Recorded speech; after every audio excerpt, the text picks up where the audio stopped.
Welcome back to Moneyline Plus. I'm excited to finally bring you NBA playoff picks. The playoffs are always the best time to make bets. The rotations, the lineups, and the motivation is there and it's clear. So a lot of question marks are knocked out now, and so it's time to make the money. All right. So please like and subscribe to these videos if you haven't.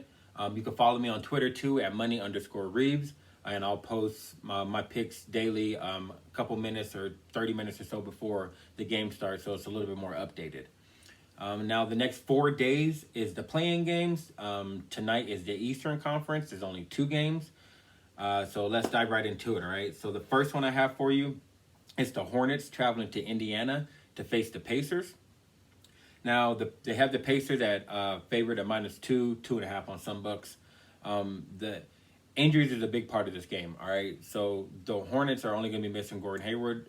He's been out most of the season, so they've kind of found a rhythm without him. It's not like he's going to be a big deal to them now. The Pacers, on the other hand, they're going to be missing T.J. Warren, Jeremy Lamb, and Miles Turner. Plus, just about an hour ago, Karis LeVert was listed as out too with the COVID protocol, so he's done for 14 days. And Drew Holiday and Brogdon are true game-time decisions. I imagine they're going to play, but it just goes to show that the team is pretty banged up, all right? Now, the Hornets are on a 5-game losing streak right now, but they've beat this Pacers team 2 of the 3 meetings this year. And the last 5 games don't really reflect how good they've been because were missing P.J. Washington and Miles Bridges to personal reasons and the COVID protocol the last stretch of the week or so of the season. So that's, I think, why they dropped those 5 games.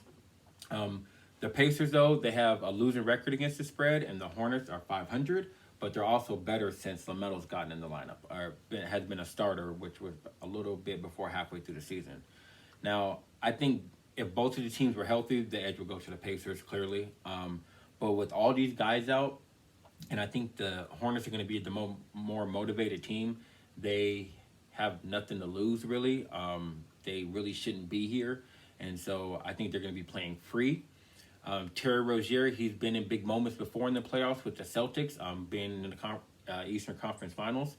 And so I think that's going to help with the scoring and the boost and the maturity on the court with LaMelo Ball, since it's going to be his first time. But I think he's going to show out too. And all that, I feel like the Hornets are going to win this game, but they're going to give me 2 points. I'm going to take the Hornets plus the 2.5, okay? So that's my official play on that one, is the Hornets plus the 2.5. The second game I have for you, or the second game of the night really, is the Wizards fly to Boston to play the Celtics. Now, they have the Celtics favorite at -2 right now. So injuries is huge for this one too. Jaylen Brown going down is probably the worst news for the Celtics. It really much just took all their energy and their hopes and dreams of doing anything real in the playoffs, okay? Evan Fournier, Kemba Walker, Marcus Smart, and Tristan Thompson, they're all a little banged up. They've been listed as day-to-day too. I imagine they're all going to play, but they're pretty banged up. Now, on the Wizards side, they are pretty much healthy right now, and I see them peaking right now. They didn't really start off the season well. Bradley Beal and Westbrook weren't playing back-to-backs. They weren't playing together, so they dropped a lot of games that they probably could have won. And I think they realized they could make the playoffs, so they actually started playing more towards the end of the season. And so I think they're peaking now, and they're starting to have the good chemistry also. They do have a losing record on the season, but again, that's because Bradley Beal and Westbrook didn't play as much as they should have. But against the spread, they're 41-30, which is really good, and they've covered twice against Boston already, okay? They played 3 times. They've lost to them twice, but they've covered twice against them, and I think that's going to bode well in this game, all right?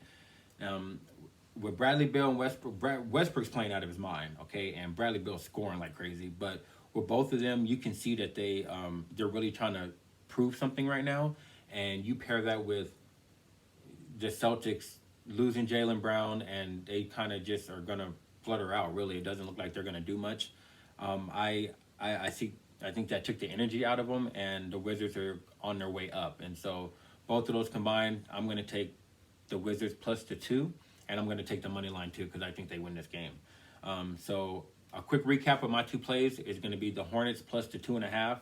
and the Wizards plus the 2 and the Wizards money line, because I think they're going to win that game probably by 3 or 4 points. So, yeah, that's it for me today. There's only the 2 games on tonight. Please like and subscribe to these videos. If you follow me tonight, I hope you make some money. And I'll be back tomorrow for the Western Conference playing game, the Lakers and the Warriors, and the Spurs and Grizzlies. All right. So, yeah, good luck tonight.